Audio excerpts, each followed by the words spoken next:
Это стихотворение написал 14 августа с надеждой на победу Новороссии и на мир. Стану засветло, выйду в поле я, за рекой где-то песни слышатся. То ли радость в ней, то ли боль моя, мне на родине вольно дышится. Только зарево вдалеке видны, и грохочет не гром над пропастью. Эхо выстрелов и огни войны рядом землю сжигают полностью. Пусть я слезы мешаю с росами, в небо глядя глазами синими, верю, будет жить Новороссия рядом с вечной моей Россией.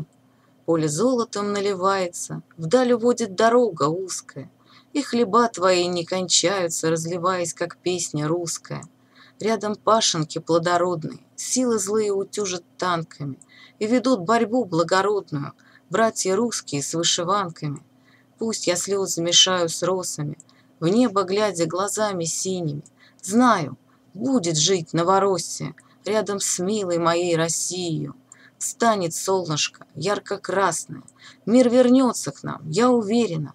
Будут жить на земле прекрасные две сторонки родного берега. И сплету я на косы русые свой венок с васильками синими. Ты живи, моя Новороссия, рядом с сильной моей Россией.